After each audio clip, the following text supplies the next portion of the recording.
Okay, hello, my friends. My name is Gerdes. I'm just a professor trying to provide context in the war in Ukraine. It is Friday, January 3rd, 2025, and here's the daily brief. So we see that there are 1080, that's 1,080 Russians off the battlefield day over day today. We have only one tank, 13 armored fighting vehicles, 3 artillery systems, 41 vehicles and fuel tanks.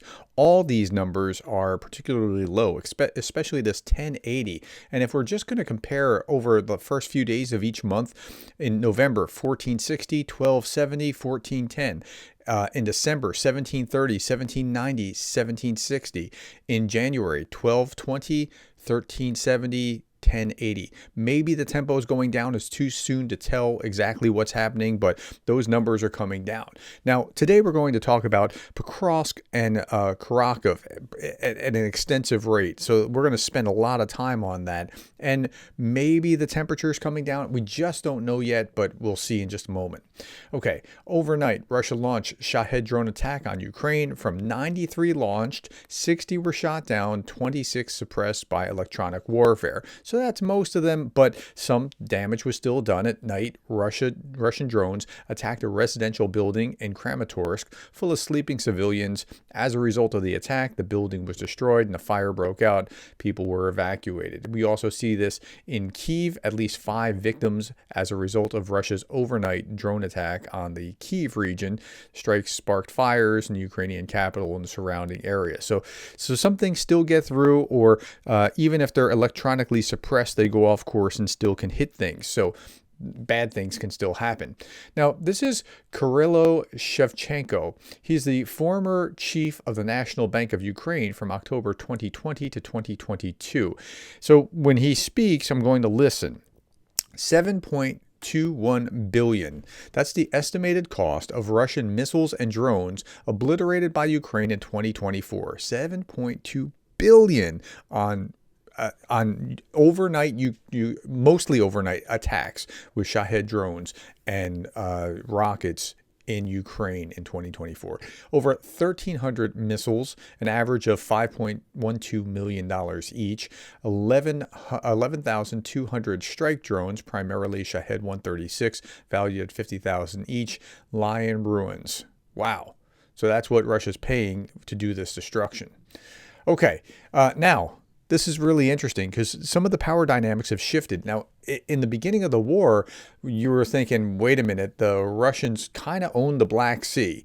And something's changed significantly now because the drone power, particularly the seaborne drone power that they have, means that the Ukrainians can now not just hit anywhere that they want on the coast in Crimea, but they could actually hit the Russian coastline as well. So, okay. Due to their air defense upgrade, having air defense on seaborne drones where they shot down 2 helicopters the other day, Ukrainian USVs have not only decisively shifted the power balance in naval shipping in the Black Sea, but also caused Russian aerial vehicles, especially helicopters, reduced mobility. The coast of the Russian-occupied Crimea is now an absolute danger zone for Russian pilots, and this, in turn, enables Ukrainian forces to strike the Russian coast. Isn't that fascinating? Like, when the Black Sea Fleet was there at the very beginning of the war, and Ukraine had no navy to speak of, and now such a reversal. It's pretty remarkable to see what technology has been able to do with the drones. Okay, let's look at the front line. We're going to do a frontline analysis and update from this point forward, particularly focusing on Pokrovsk and Kurakhove. Russian forces advanced near multiple locations in the Donetsk Oblast. Russian advanced near Donetsk, Seversk, Toretsk, Pokrovsk, Kurakhove, Volodar, Donetsk Oblast, as well as in western Zaporizhia Oblast, according to the ISW.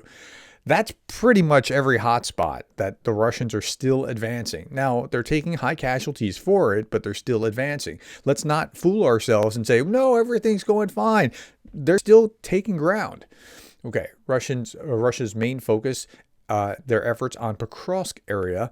Russia's forces attempt to outflank the city and disrupt military communications, according to Ukrainian military spokesperson. So they're not going headlong directly at Pokrovsk. They're kind of going around it. But are they going around it to encircle it, or are they going around it to get to the Donetsk border? We just don't know that yet. Okay, the war is tilted in Russia's favor, and Russia is pressing armaments and manpower advantage relentlessly, said an expert. This was in Radio Free Europe, and I want to read a number of little paragraphs in here in the Radio Free Europe article.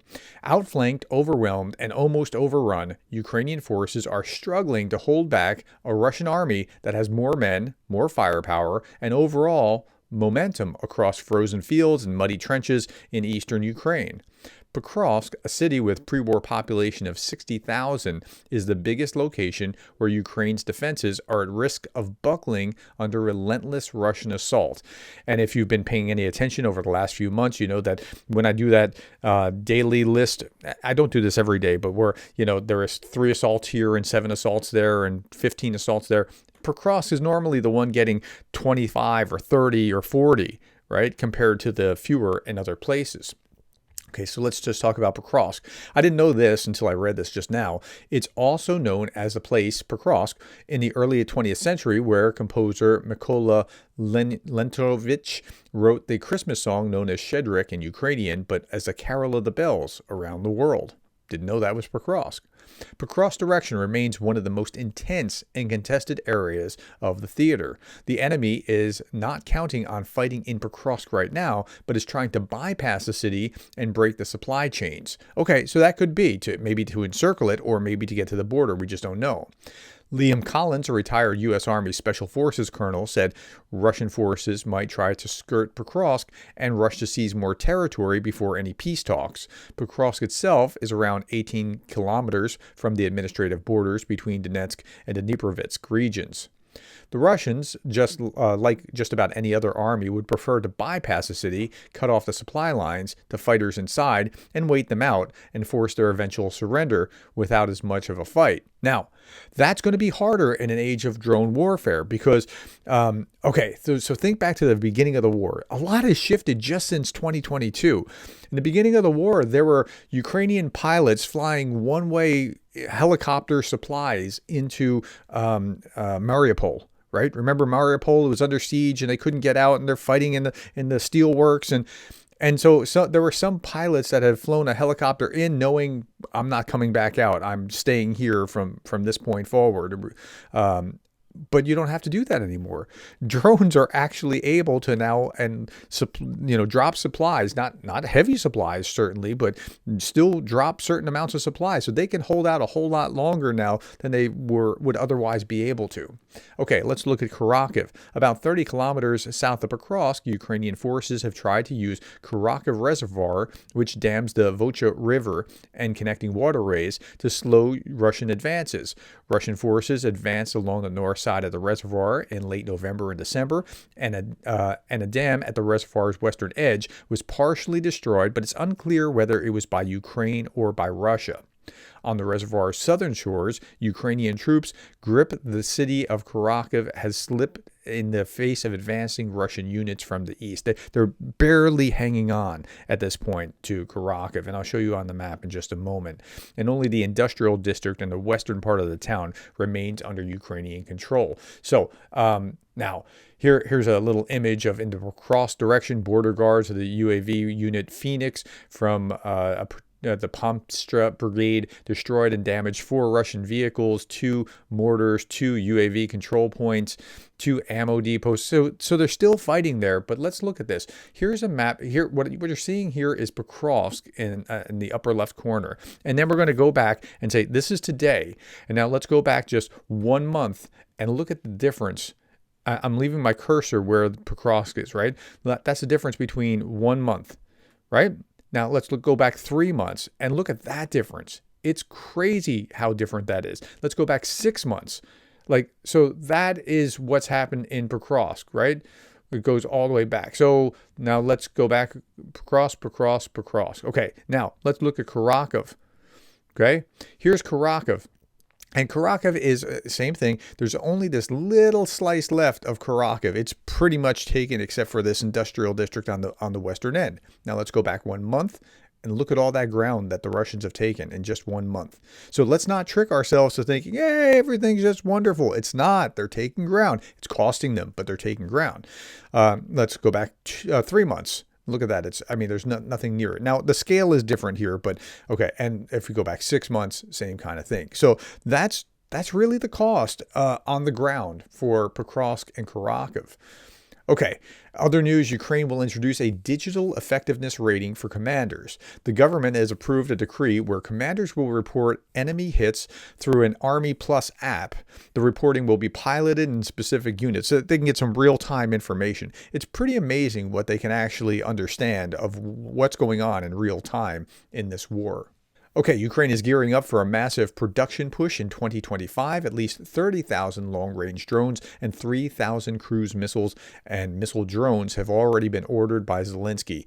Now, I'm not reading it for that. That's not new information. We've talked about that sort of thing a number of times before. But I saw this. The country also plans to sell domestic weapons to partner nations. Like, remember, on the other side of this war, Ukraine is going to be one of the great sponsors of, or one of the great arms producers within the world. The country is also planning to sell domestic weapons to partner nations, aiming to raise over $1 billion. I mean, that's just remarkable to my mind. Okay, Ukrainian-made interceptor drone destroyed a Russian Lancet loitering munition. And we see this kind of thing now more and more frequently. And pretty soon you're going to see this where there'll be, dogfights. Okay, Ukrainian FPV drone shoots down a Russian barrage munition Lancet. And pretty soon you're going to see this where there'll be dogfights between armed drones shooting at other armed drones. And that's going to be something. Now, a cat intercepts a civilian FPV, and there it goes, and it crashes into a pole. So watch this again, and about 3 seconds in, you're going to see the cat, and you're going to see the cat bat at it. So let's watch it one more time. There's the cat. See, there, and boom. Want to see that one more time? That was kind of cool. So now, hear me out. I got an idea. So if we have an army of cats, I mean, we've had combat mosquitoes before, so we can, right? All right, last little bit. It's time for coffee on the front lines. And here we are with a camper stove or Bunsen burner or something like that. But I want you to notice something. While they're making coffee on this little camper stove, look at the fingernails of the person holding this. Yeah, she's going through some hardships with the other troops in the trenches. God bless them all.